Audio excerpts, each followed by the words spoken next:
You see, setiap kali Sion atau bangsa Israel meniup sangkakalanya, itu bukan untuk main musik. Sangkakala adalah alat, adalah instrumen perang. Ketika ditiup, dia mencipta sandi-sandi. Kalau tiupnya begini, itu berarti serang. Tiup begitu, berarti berhenti. Tiup tertentu, musuh ada di sini, ayo ngumpul kemari. Sangkakala itu bukan seperti yang dipakai hari ini untuk musik. Bukan. Karena sangkakala tidak bisa ngikuti tonnya atau nadanya musik. Nggak bisa, karena itu dari tanduk hewan. Sangkakala adalah instrumen perang. Meniup sangkakala itu artinya to raise an army ready for war. Untuk bisa membangkitkan satu kelompok tentara untuk perang. Tapi peperangannya Tuhan.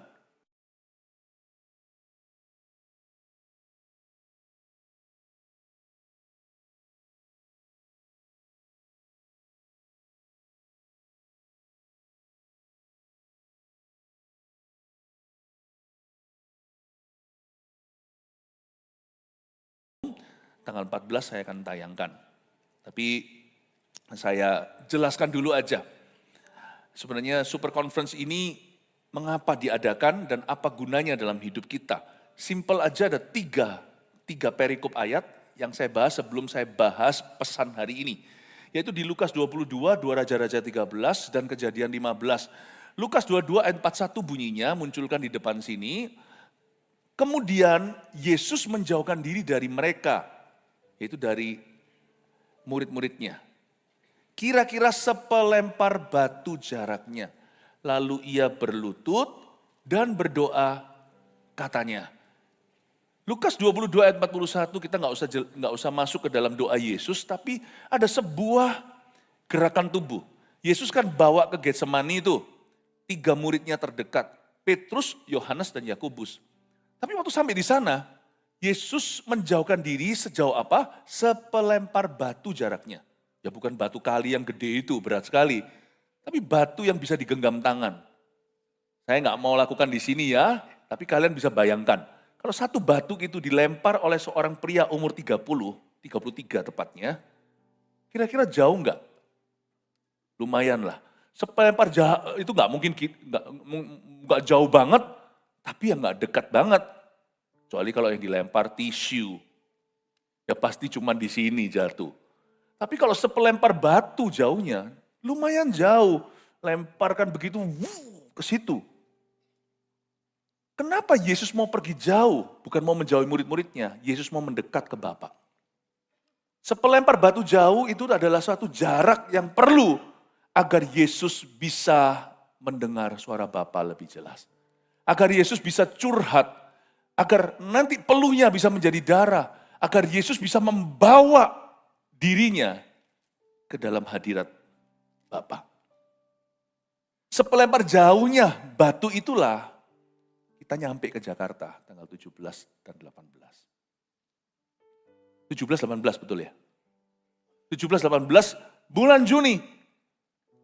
Sepelempar batu jauhnya.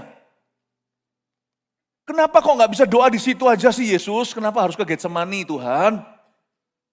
Dan sudah sampai Getsemani, nggak mau berhenti di sana. Beliau lebih jauh lagi mengasingkan diri, sepelempar batu jauhnya. You see, sometimes to meet with God, untuk bertemu dengan Tuhan, sebuah perjumpaan yang luar biasa, sometimes ya kita harus belan-belanin lebih jauh. Bukan berarti Tuhan hanya bisa ketemu di situ. Tapi waktu kita pergi sepelempar batu jauhnya, hati kita berubah. Paham ya? Karena itu ketika saya berdoa saya merasa harus ke Jakarta. Saya nggak bisa jelaskan lah, ada hal-hal tertentu yang harus kau tangkap, tidak bisa diajarkan. Tangkaplah dengan mentah-mentah. Jadi kalau kalian masih bisa mendaftar, ini masih kebetulan masih memungkinkan. Ini sekarang sudah mepet, kalau ini lewat, maka satu hall, kalau lebih dari itu, dari kuota yang ada ini, maka nanti satu hall lagi harus dibuka, dan satu hall lagi dibuka itu harus tambah 5.000. Itu biasanya nggak akan kita buka. Jadi cepetan kalau mau, kalau perlu, ya udah inilah hadiah ulang tahun kalian. Dan nanti ulang tahun gak usah hadiah. Kalau masih bisa daftar, daftar segera today. Karena segera akan ditutup. Kuotanya gak ada. Saya gak kepingin kalian ketinggalan, karena di situ nanti kalian akan dengar suara Tuhan. Ya. Lalu yang kedua, di 2 Raja-Raja 13, ayat 18 sampai berapa tadi? Saya sebut tadi, sampai berapa? Oke. Lanjut ya, sesudah itu berkatalah ia, 18, ambillah anak-anak panah itu, lalu diambilnya. Setelah diambilnya, berkatalah Elisa kepada Raja Israel. Raja Israel ambil panah, anak panah. Pukulkanlah itu ke tanah, lalu dipukulkannya 3 kali, kemudian dia berhenti. Lanjut lagi, tapi gusarlah abdi Allah itu, gelisah nih si nabi. Dan dia berkata kepada sang raja, seharusnya ya kamu tuh pukul 5 atau 6 kali. Dengan berbuat demikian kamu akan memukul Aram sampai habis lenyap. Tapi sekarang hanya 3 kali saja engkau akan memukul Aram. Gelisah tuh nabi. Harusnya kamu jangan pukul cuma 3 kali dong. 5-6 kali sekaligus, sekalian. Pelempar batu jauh. Jangan tanggung. Kalau mau dipakai Tuhan itu, mintalah dipakai Tuhan secara luar biasa. Jangan biasa-biasa. Jangan biasa-biasa. Peduli amat kalau kita harus sampai keluar kota. Bukan hanya urapan ada di Jakarta. Tapi ini adalah kairos momen, ini adalah momen ilahi. Di situ juga tempat itu Tuhan pilih untuk kita menerima sesuatu. Meskipun pada saat itu nanti akan World Cup atau World Cup sepak bola. Saya nggak peduli. Kalau Tuhan mau ketemu umatnya, saya nggak mau kemana-mana. Lebih baik 1 hari di pelataran Tuhan daripada 1000 hari di tempat lain. Katakan amin. Jangan pukulan cuma 3 kali, 5-6 kali sekalian. Tuhan pakai aku secara luar biasa. Saya nggak punya waktu aja kalau saya bisa cerita sama kalian. Saya punya momen-momen seperti itu. Namanya momen-momen impartasi in my life. Saya nggak tanggung. Saya datang setiap sesi, datang paling pagi. Kalau bisa paling depan kecuali ada tulisannya reservasi. Saya tidak mau ketinggalan. Kalau Tuhan berkata, di sini kau akan terima Philip Mantova. Saya akan ada di sana. Dan saya akan ada di sana sebelum yang lainnya. Seperti Daud katakan, aku berlari masuk ke dalam bait suci.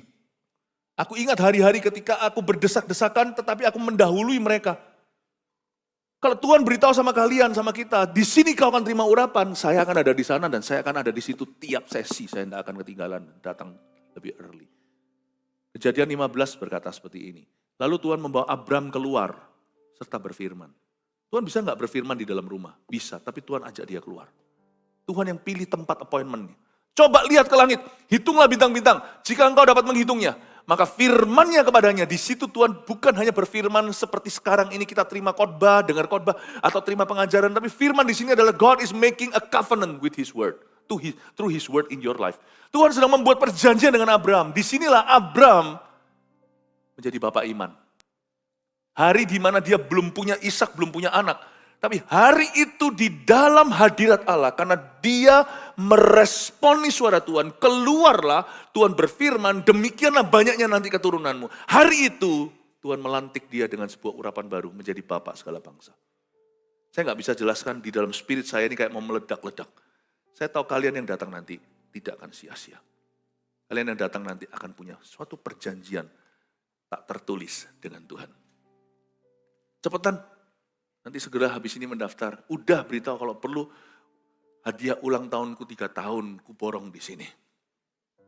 Ya, cepet ya daftar ya, coba kanan kiri. Karena kita adakan nanti di gedung itu namanya NICE. Ya NICE, N-I-C-E. Coba ngomong kanan kirinya, nice to see you. Kasih tepuk tangan buat Tuhan, come on, haleluya, army of God. An army of fire, Yoel pasal yang kedua ayat 1-6, 6 ayat kita bahas, lalu nanti berikutnya saya bahas sama kakak-kakak kalian di ibadah youth. Tiuplah sangkakala di Sion dan berteriaklah di gunungku yang kudus. Biarlah gemetar seluruh penduduk negeri, sebab hari Tuhan datang, sebab hari itu sudah dekat. Suatu hari gelap gulita dan kelam kabut. Suatu hari berawan dan kelam pekat. Seperti fajar di atas gunung-gunung terbentang. Suatu bangsa yang banyak dan kuat. Yang serupa itu tidak pernah ada sejak purbakala. Dan tidak akan ada lagi sesudah itu. Turun-temurun pada masa yang akan datang. Di depannya api memakan habis.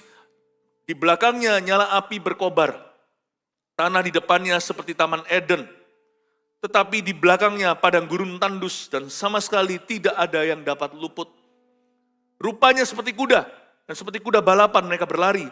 Seperti gemertaknya kereta-kereta, mereka melompat-lompat di atas puncak gunung-gunung. Seperti geletiknya nyala api yang memakan habis jerami. Seperti suatu bangsa yang kuat, teratur barisannya untuk berperang. Terhadapnya bangsa-bangsa gemetar, segala muka bertambah menjadi pucat pasi. Saya jelaskan dulu background story supaya kita tidak mengambil ini keluar dari konteksnya. Yoel adalah seorang nabi di perjanjian lama yang menubuatkan hukuman Tuhan atas Israel yang berdosa. Tuhan akan utus sebuah army atau sebuah tentara, tapi army ini bukan manusia. Army ini adalah belalang. Ini adalah penjelasan tentang an army of locusts, atau sebuah tentara belalang, jutaan belalang yang akan datang dan destroy their land, dan menghancurkan pangan mereka, menghancurkan negeri. Itu konteks sesungguhnya. Dan itu terjadi dalam sejarah Israel. Dan penjelasan ayat per ayat ini menggambarkan pada kita bagaimana tentara yang diutus Tuhan itu memang untuk destruction, untuk menghancurkan, bagaimana mereka itu beroperasi, bagaimana mereka itu baris berbaris, bagaimana mereka berfungsi, bagaimana mereka itu berjalan. Tetapi ayat ini juga bisa bicara kepada kita sebaliknya. Bahwa kitalah tentara Allah bukan for destruction but for salvation. Bukan untuk menghancurkan bumi tapi untuk menyelamatkan dunia. Kita bukan belalang, kita lebih mulia. Kita adalah tentara Tuhan sungguhan. Dialah panglima bala tentara sorga. Bersama dengan malaikatnya di sorga. Kita gak berperang sendirian. Kitalah tentara Tuhan. Kitalah prajurit-prajurit Kristus. Nah, ayat ini juga menjelaskan kepada kita, kalau belalang aja bisa begitu, apalagi kita. Meskipun tujuan kita beda, belalang menghancurkan, membawa hukuman, kita memberitakan tahun rahmat Tuhan sudah datang. Belalang-belalang yang tidak berakal budi, itu hewan tidak punya IQ seperti manusia. Bisa demikian rupa teratur dalam baris berbarisnya, apalagi kita yang dicipta dalam gambar dan rupa Allah. Tuhan menjelaskan lewat ayat ini, kita juga bisa mendapatkan pesan profetik bagaimana kita sebagai the army of God. Kata army of God ini saya kasih kalian nama ini 16 tahun yang lalu, tepatnya 2010.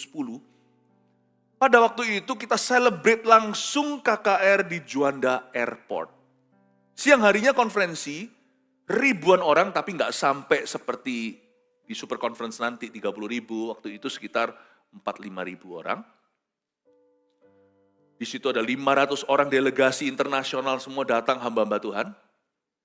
Tempat sesak-sesak, berdesak-desak. Lalu malamnya itu di apron lapangan terbang tetap take off dan landingnya pesawat. Kita KKR. Siang harinya konferensi disebut Asia for Jesus karena itu konferensi internasional. Malamnya disebut Army of God untuk pertama kali KKR. Bukan hanya buat youth, buat teens, tapi buat seluruh gereja kita. Itu puluhan ribu orang dan api dicurahkan, api Roh Kudus. Saya masih ingat waktu itu. Saya ingat, saya tanya siapa di sini baru dibaptis Roh Kudus pertama kali. Itu tangan terangkat tuh puluhan ribu. Lebih dari separuh. 3/4 kali. Itu orang-orang terima Pentakosta. Bayangin itu berapa puluh ribu orang. Memenuhi lapangan terbang. Penuh Roh Kudus pertama kalinya. That's your history. And that's how God, Tuhan melalui kami memberimu nama ini. The Army of God. Bagaimana army, tentara Tuhan itu, bagaimana kita itu berfungsi. Nah, dijelaskan ayat per ayat secara profetik di sini. Mari kita lihat sekarang ayat pertama. Tiuplah sangkakala di Sion. Katakan tiuplah sangkakala. You see, setiap kali Sion atau bangsa Israel meniup sangkakalanya itu bukan untuk main musik. Sangkakala adalah alat, adalah instrumen perang. Ketika ditiup, dia mencipta sandi-sandi. Kalau tiupnya begini, itu berarti serang. Tiup begitu, berarti berhenti. Tiup tertentu, musuh ada di sini, ayo ngumpul kemari. Sangkakala itu bukan seperti yang dipakai hari ini untuk musik. Bukan.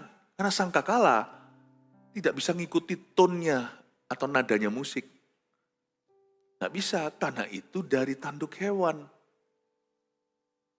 Sangkakala adalah instrumen perang. Meniup sangkakala itu artinya to raise an army ready for war.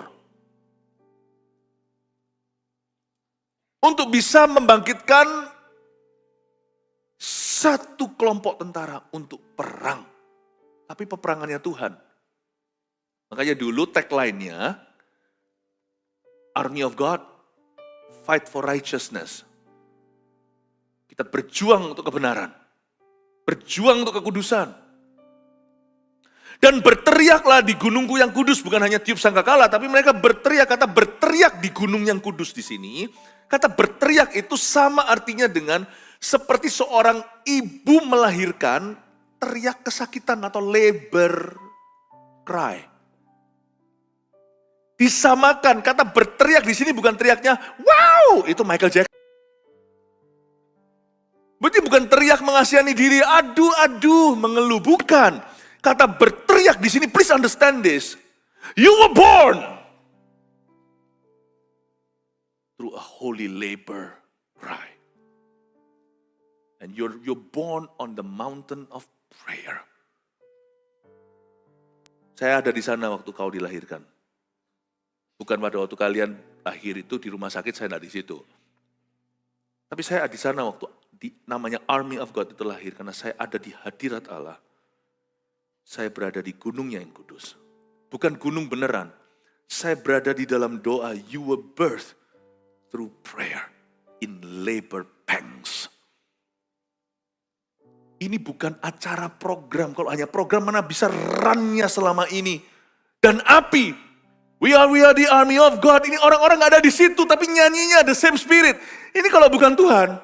Kalau ini program manusia. Gak bertahan. Selama itu 1, 2. Luntur. You were born through prayer. Please understand this. You are destined to be a warrior for Christ. Bahkan 16 tahun lalu, sebagian kalian belum lahir. Siapa di sini umur 14 angkat tangan? Belum lahir kamu. Siapa pas umur 16 di sini hari ini? Pas lahir. Jadi hari kelahiranmu yang umur 16 misalnya, hari itu kau sudah ditentukan untuk jadi Army of God di sini hari ini. Yang umur 14, 2 tahun kemudian baru dilahirkan, kalian sudah direservasi. You were all born through prayer, someone else's prayer. Kita semua, kalian semua dilahirkan dalam doa. Doa seseorang, doa orang lain, doa gereja ini. Berteriaklah seperti seorang mama yang sakit bersalin. Berteriak kesakitan untuk melahirkan anak. Di gunung yang kudus itu berarti dilahirkan dalam roh doa. Gunung yang kudus itu adalah gunung doa. Biarlah gemetar seluruh penduduk negeri. Sebab hari Tuhan datang. Sebab hari itu sudah dekat. Katakan sebab hari Tuhan sudah datang. Katakan sebab hari Tuhan datang. Tahu nggak hari Tuhan datang itu artinya apa? Artinya kairos. Atau waktu ilahi. Bedanya hari Tuhan sama hari orang apa? Hari manusia itu hanya bisa diprogramkan, kita rencanakan jam sekian-sekian kita sekolah, rutinitas, jam sekian-sekian kita olahraga. Tapi hari Tuhan tidak bisa kau rencanakan. Dan Tuhan telah memilih orang-orangnya di hari-hari tertentu. Untuk setiap jam ada orangnya. Bahasa Inggrisnya for every hour. There is the man of the hour. And every man has his hour. Untuk setiap orang itu punya jamnya. Setiap orang ada waktunya. Dan inilah waktunya kalian. Kalianlah orangnya, sekaranglah waktunya. Katakan kiri kanan, kamulah orangnya, sekaranglah waktunya. Come on, katakan lagi, kamulah orangnya, sekaranglah waktunya. Katakan kitalah orangnya. Sekaranglah waktunya. Katakan building churches. Tomorrow? No. Next month? No. Next year? No. When I get rich? No. When I'm married? No. When I graduate? No. Building churches in our youth? Yes, now is the time. Katakan, kitalah orangnya. Sekaranglah waktunya. Kasih tepuk tangan untuk teman-teman sebelahmu.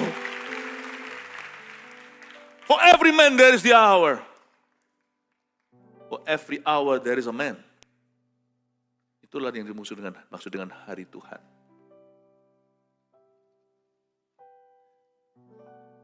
Dan kita tidak perlu sama sekali kadaluarsa dalam Tuhan. Urapan tidak menua. Saya masih ingat pada waktu saya barusan dipakai Tuhan, tanpa disadari loh ya. Kalau kita sedang dipakai Tuhan, jangan merasa dipakai Tuhan itu loh. Kalau ada orang berkata, wah kamu dipakai Tuhan, lalu kita bisa ngomong begini, jangan beritahu. Supaya saya tidak menyadarinya, bersembunyi terus di balik salib Kristus. Tapi sekarang setelah lewat kan, saya jadi ingat. Saat-saat ketika saya mulai dipakai Tuhan dengan cara yang beda dari teman-teman sebaya saya. Maka ada juga beberapa orang yang komentar miring. Makanya itu kata-kata orang harus diuji, apalagi yang negatif, apalagi yang gosip, apalagi yang menyebar kepahitan dan perpecahan. Nah, pada waktu itu ada seorang teman saya ngomong sama saya, gue juga begitu, aku dulu juga begitu. Dia lebih tua kira-kira 4 tahunan dari saya.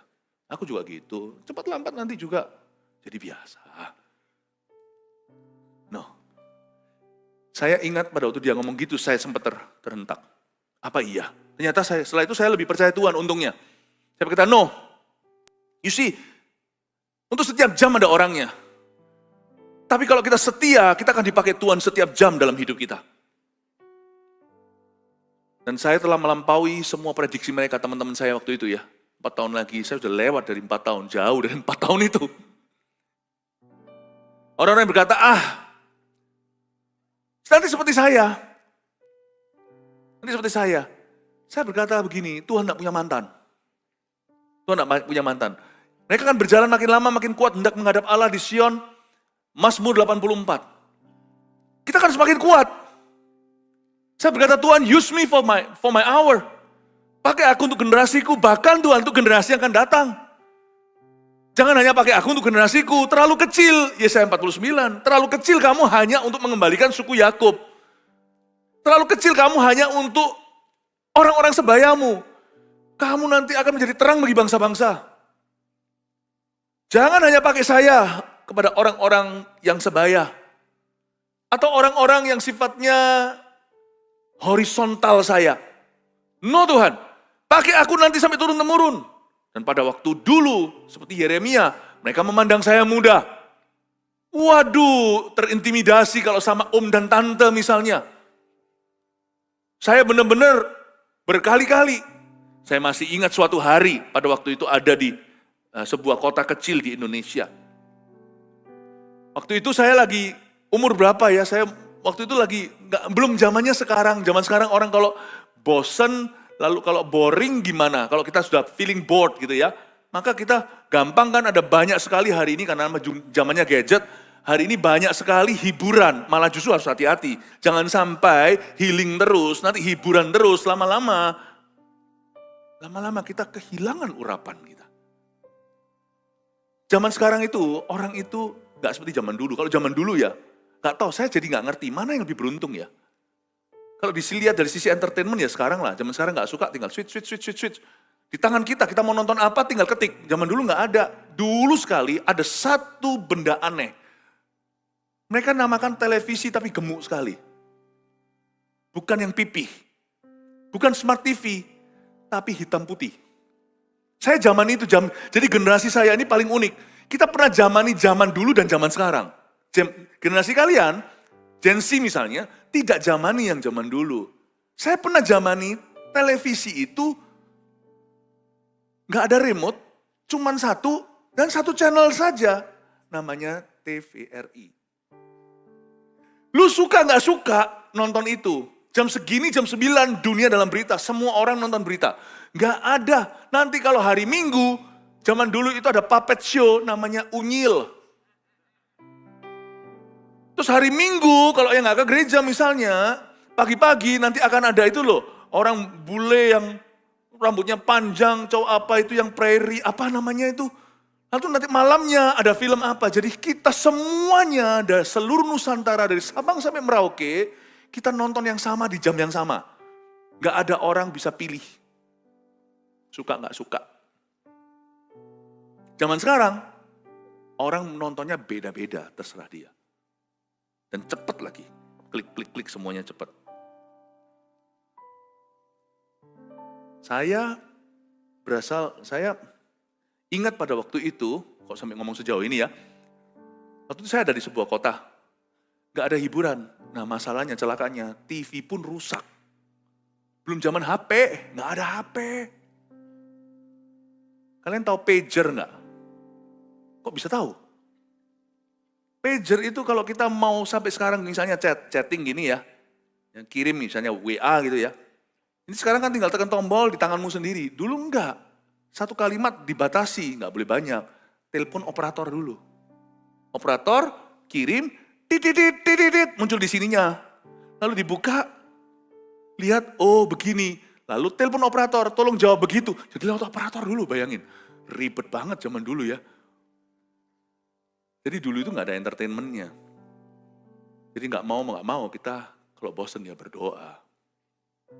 Apalagi saya di kota kecil waktu itu. Jadi akhirnya apapun jadi entertainment. Saya masih ingat kok, lihat cicak itu pun jadi entertainment. Dia lari, makan. Itu kayak jadi action film. Mana di desa waktu itu saya lagi pelayanan. Lihat itu cicak makan nyamuk itu rasanya wow, ini seperti Godzilla. Tiba-tiba ada majalah, namanya Donald Bebek. Nggak tahu ya? Kok tahu dari mana? Pernah baca, itu majalah Donald Bebek.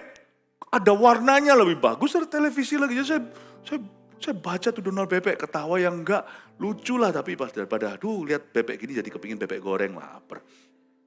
Lihat itu, masuklah seorang pengkhotbah tamu yang diundang di kota kecil itu. Lalu dia lihat saya, oh ternyata anak kecil dia. Saya digituin.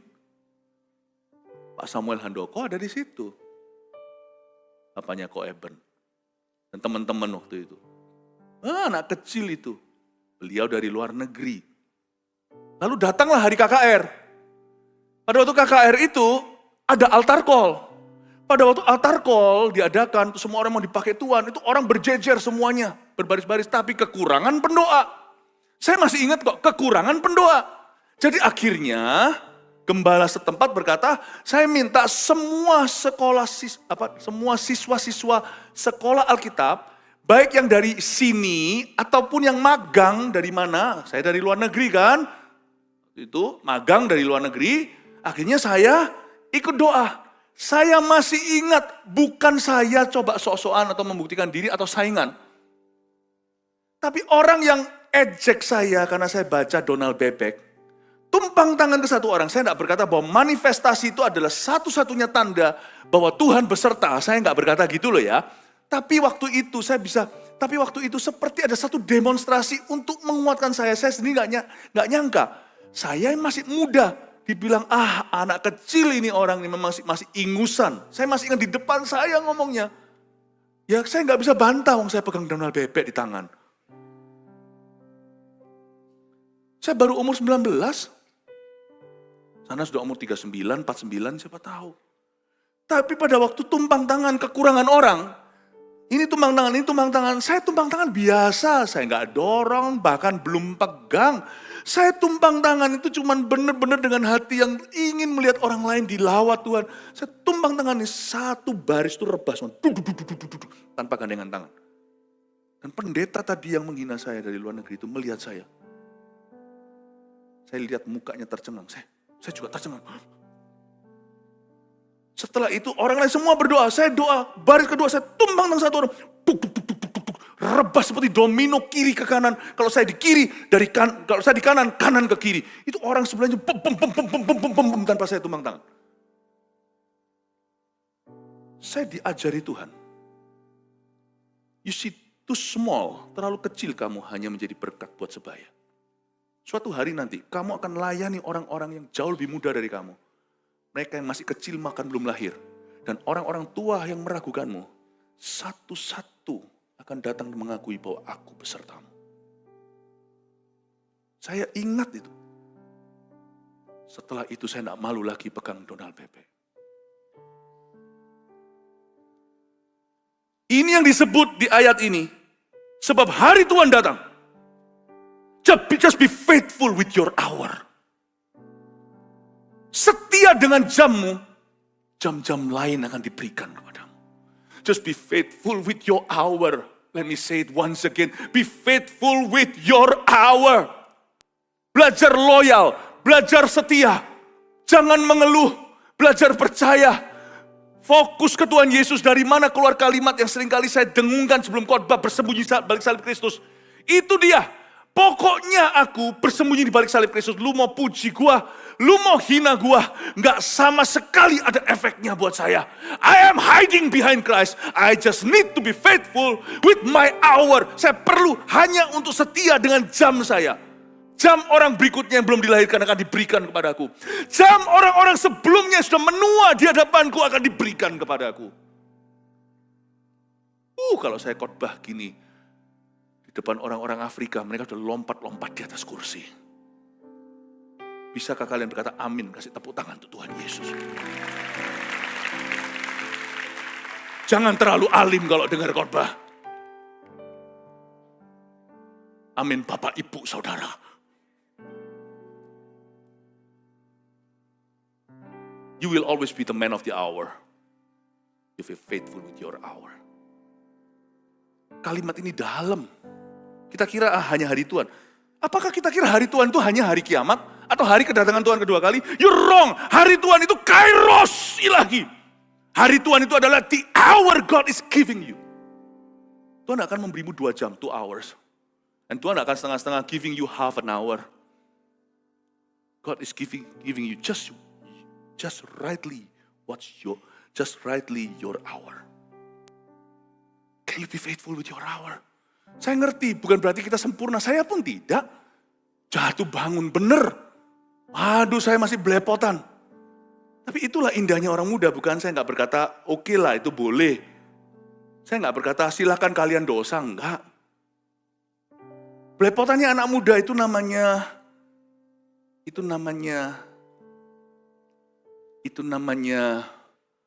apa namanya? Saya ngomong terus ya, itu namanya. Enggak keluar ya, muncul ya. Itu namanya belajar. Namanya belajar ya belepotan lah. Siapa sini pernah coba masak, pasti akan belepotan dulu. Enggak ada yang langsung rapi. Sebab hari itu sudah dekat, kata Alkitab. Sebab hari Tuhan datang. Sebab hari itu sudah dekat. Lihat ayat 2. Suatu hari gelap gulita dan kelam kabut. Apa maksudnya? Bukankah Tuhan kasih saya jam saya? Kenapa harinya gelap gulita? Kenapa kelam kabut? Tuhan memang mengutusmu ke tengah serigala. Suatu hari berawan dan kelam pekat. Why kelam pekat? Bukan hanya kelam saja, tapi pekat lagi. Gelap lagi, gelap gulita lagi. Suatu hari berawan lagi, tidak ada sinar matahari. Gelapnya bukan gelap-gelap remang-remang. Masih ada lampu, gelap sama sekali, gelap gulita. Why? Let me tell you something. While we're having fun here, Satan is working hard against your generation. Ada sebuah spiritual warfare, peperangan rohani yang gak kelihatan, yang terjadi setiap waktu, setiap saat. Di depan hidung kalian. Suatu hari gelap gulita. Kadang-kadang kita sendiri merasakan loh, tekanan peperangan rohani itu. Pernah gak ngerasa kok hidup itu rasanya kayak perang terus ya? Saya sih ngerasakan. Kok gak pernah beres-beres, gak pernah selesai-selesai, gak pernah mari-mari kata orang Surabaya. Satu hal lalu hal lain lagi. Kok hidup itu penuh sekali dengan pencobaan, penuh sekali dengan tantangan. Siapa di sini merasa hidupnya itu serasa seperti perang terus? Enggak ya? Wah. Siapa yang iya? Angkat tangan. Iyalah, hidup kita tuh banyak aja. Kalau bukan kita yang cari gara-gara, nanti tiba-tiba di rumah kita, nanti papa mama ngalami suatu goncangan ekonomi. Nanti tiba-tiba gimana lagi? Gimana? Selalu ada aja deh. Itu hanya untuk mengingatkan kita bahwa kita itu hidup di dalam hari-hari gelap gulita. Hari-hari berawan, hari-hari kelam pekat. Tapi Alkitab mengatakan untuk orang-orang yang hidup berpegang teguh pada Tuhan Yesus. Meskipun mereka juga kadang-kadang masih jatuh bangun. Seperti kalian anak-anak muda pasti masih yang namanya struggling, masih bergumul itu. Pasti masih ada yang sempoyongan. But you see, selama kalian masih berusaha untuk bangkit, berdiri, bangkit lagi. God is gonna count that as your righteousness. Tuhan akan memperhitungkan itu seperti pada Abraham sebagai kebenaranmu. Saya gak peduli anak muda jatuh bangun berapa kali, asal kau bangun. Saya baru peduli kalau kalian jatuh berapa kali, kalau kalian akhirnya memilih untuk jatuh. Gak bangun lagi. Dan saya akan prihatin. Tapi selama kalian masih pun jatuh bangun, kalian bangkit lagi, Tuhan tidak pernah meninggalkan anak muda itu. Peperangan rohani itu banyak. Saya juga gak ngerti kenapa Tuhan memilih muda-mudi. Tapi Tuhan gak pernah salah. Makanya ayat 2b, seperti fajar di atas gunung-gunung terbentang. Kalianlah fajar itu. Suatu bangsa yang banyak dan kuat, meskipun gelap gulita dan kelam kabut, kalianlah fajar di atas gunung-gunung yang terbentang. Ngomong kanan kirinya, hello fajar. Sungguhan ada yang namanya fajar nggak di sini? Ya? Kalianlah fajar itu. Supaya nanti di generasimu dan generasi yang akan datang, atau generasi yang lebih tua juga, yang memandangmu hanyalah generasi Donald Bebek misalnya, tapi puji Tuhan di gereja ini nggak ada yang memandangmu demikian. Kalian ngerti nggak, di gereja ini, kalian tuh primadonanya. You're very lucky and you're very blessed. You're in a church, dalam gereja yang benar-benar mempercayai anak-anak muda. Kalian itu justru lakonnya. Nanti ibadah selanjutnya saya jelaskan kenapa pemimpin-pemimpin gereja yang paling kuat harusnya keluar dari usia youth. Nanti saya jelaskan. Generation of warriors. Itu by the will of God, itu sudah menjadi desainnya Tuhan by default. Dengar baik-baik ya. Ketika generasimu melihat gelap gulita, lalu yang mereka lihat di realita mereka hanya gelap gulita, ketika lihat kalian, mereka melihat fajar. Itu harusnya menjadi panggilan setiap kita. Tahu nggak kalian nggak dipanggil hanya untuk jadi jagoan kandang. Kalian nggak dipanggil, meskipun kita memuji Tuhan itu, kalau kita nggak memuji Tuhan begini, nanti batu akan bersorak hosana. Kita harus menari-nari untuk Tuhan. Mengapi-apikan diri seperti Daud. Sampai-sampai istrinya pun menyebut dia gila. Tapi Tuhan hukum istrinya. Karena dia tidak menghormati orang yang penuh Roh Kudus saat memuji Tuhan. Tapi kalian gak dipanggil Tuhan hanya sampai sekian. Kalian dipanggil Tuhan untuk jadi fajar bagi generasimu. Sehingga orang-orang yang remang-remang seperti, padahal mereka gak buta. Tapi mereka tidak melihat terang. Waktu mereka bertemu sama kalian, mereka melihat terang. Dan orang-orang itu gak tentu teman sekolahmu. Itu kan klisenya gitu ya, secara classic thinking kan, itu kan teman sekolah. Ya iyalah, itu orang-orang yang ada di dalam orang-orang yang ada di sekitarmu. Tapi bisa jadi ya, fajar menyingsing itu dialami oleh orang tuamu. Papa saya pertama kali mulai tertarik pada Tuhan Yesus adalah ketika ngomong sama mama saya, sampai gak percaya itu anaknya. Ngomong sama, bukan berarti papa saya menyangkali saya, bukan. Tapi saking gak percayanya, sampai ngomong gini, mama beritahu sama saya kok. Itu anakmu itu, apa yang terjadi sama dia? Anakmu. Papa saya gak bisa percaya. Anakmu itu kok bisa jadi begitu? Bukan mengeluh ya. Papa saya gak ngerti jawabannya. Ternyata jawabannya pada Kristus. Ya dulu itu lo tukang berantem. Dikit-dikit emosi. Ada apa yang terjadi dengan anakmu? Papa saya sampai gak percaya itu anaknya. Semoga orang tua kita melihat terang di dalam diri kita. Meskipun kita juga jatuh bangun. Bukan berarti saya jadi anak yang baik, anak malaikat di rumah. Kadang-kadang kalau saya masih berantem sama koko saya, sama adik saya. Zaman-zaman kami growing up, sekalipun saya sudah terima Tuhan. Papa saya tahu. Tapi ujungnya selalu melihat rekonsiliasi. Ada kata I'm sorry. Papa saya lihat real gitu loh iman kita. Tapi pada akhirnya mengakui apa yang terjadi dengan anak kita. Semoga saya berdoa. Yang melihat fajarmu itu bukan hanya teman-teman sekolah. Tapi juga orang tuamu, gurumu. Pastor Moro pada waktu pertama kali dilawat Tuhan pada waktu itu. Di zaman-zaman Donald Bebek itu. Pastor Moro yang sekarang menjadi gembala regionalnya Asia. Merintis gereja di Tokyo, di Taiwan, di Malaysia, di Hong Kong, Kambodia. Itu pada waktu pergi ke sebuah sekolah swasta di kota Salatiga, Yang dimenangkan tuh guru-guru juga. Dilawat Tuhan itu bukan hanya teman sebaya, memang mayoritas temannya. Teman-teman sekolah, satu sekolahan. Tetapi pada waktu SMA, memenangkan tuh guru-gurunya dilawat. Saya masih ingat salah satu daripada teachernya. Itu mengalami kelepasan dilayani oleh para siswa itu. Saya tidak merendahkan martabat guru. Karena itu Tuhan. Kita itu jangan batasi hanya ke usia kita. Fajar itu bisa dilihat oleh semua orang dalam gelap itu tua muda. Ngomong sama orang belakangnya, hello Fajar. Amin. Puji Tuhan. Lanjut lagi, ada ayatnya di sini ayat 2, suatu bangsa yang banyak dan kuat. Katakan suatu bangsa yang banyak dan kuat. These youth and children I prophesy. Bahwa generasi before 30 ini akan menjadi sebuah bangsa yang banyak dan kuat. Mereka akan seperti satu negara, a nation. Berarti jumlahnya banyak. Berarti Tuhan has in store untuk army of God untuk tahun-tahun ke depan. Kursi-kursi ini penuh. Jangan kau puas, kau kira bahwa ini saja yang Tuhan sediakan. Ini kursi semuanya masih tersisa, ini akan dipenuhkan. Because you are a great nation. Kalian itu suatu bangsa yang besar. Amin. Ya, yang serupa itu tidak pernah ada sejak purbakala. Dan tidak akan ada lagi sesudah itu. Turun-temurun pada masa yang akan datang. Ayat 3. Di depannya api memakan habis. Di belakangnya nyala api berkobar. Coba lihat ya, di depannya api. Katakan di depannya api. Lalu di belakangnya nyala api berkobar. Saya ajak kita semua bangkit berdiri, kita dramatiskan ini. Di depannya api. Siapa yang pernah makan teppanyaki? Ya paling tidak kita lihat di YouTube ya. Itu yang masak tiba-tiba kasih minyak, nyalain korek. Wush. Saya pernah ajak teman saya, orang barat, gak pernah lihat yang beginian kan.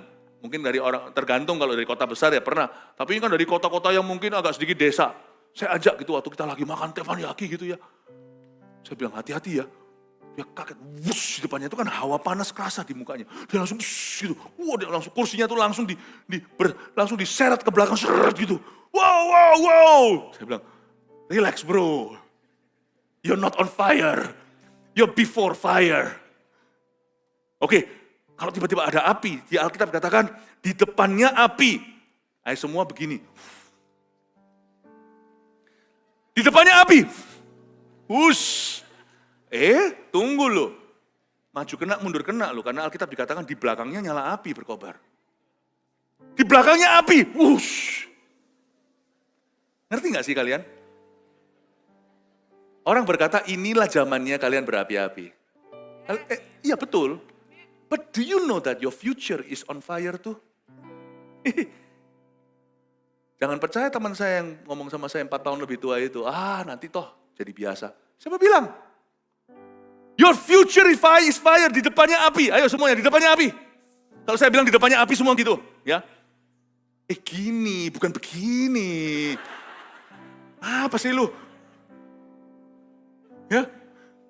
Di depannya api. Ush. Tapi di belakangnya berkobar nyala api. We will die leaving a revival behind. We will die leaving a revival behind. Berarti you are never running out of fire. Di depanmu api. Di belakangmu kau tinggalkan api. Ketika kalian beranjak nanti ke youth. Anak-anak voltage naik. Kalian meninggalkan api. Jejak api. Nanti dari kalian youth. Nanti naik ke umum, ke keluarga. Juga tetap berapi-api. Lihat hari ini, some of the most on fire CG di gereja kita adalah family cell groups. Amin. Tetap berdiri aja, saya udah mau selesai. Tanah di depannya seperti Taman Eden, bukan Taman Edan. You want to know why taman di depannya seperti Taman Eden? You want to know why Taman Eden muncul lagi? Padahal Taman Eden adalah tempat manusia jatuh, inilah penebusan Tuhan. Maksudnya di depan sana nanti kalian akan melihat banyak orang karena hidup kalian. Their relationship with God will be restored. Hubungan mereka dengan Tuhan akan dipulihkan. Coba lihat ayat 4, rupanya seperti kuda balapan mereka berlari. Saya mendingan punya kuda yang perlu direm daripada keledai yang ditendang juga nggak mau jalan maju ke depan kecuali oleh tali les dan kekang. Anak muda itu seperti kuda.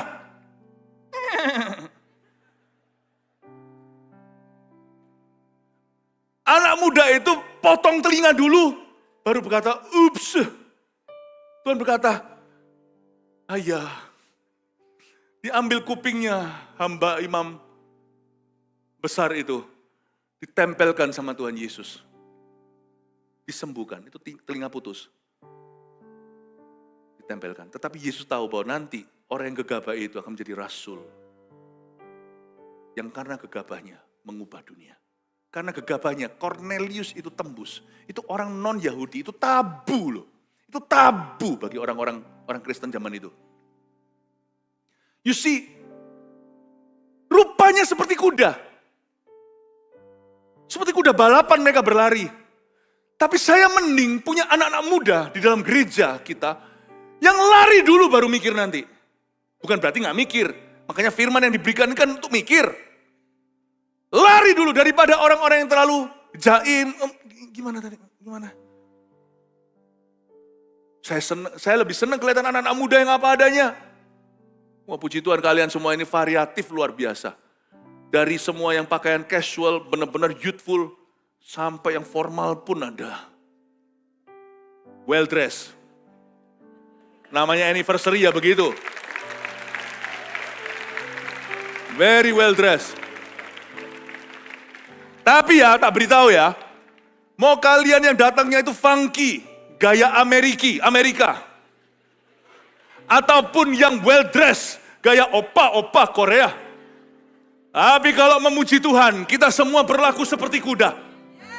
Seperti kuda yang berlari kencang, peduli amat sanggulnya jatuh. Sanggul, peduli amat kalau make upnya luntur, peduli amat.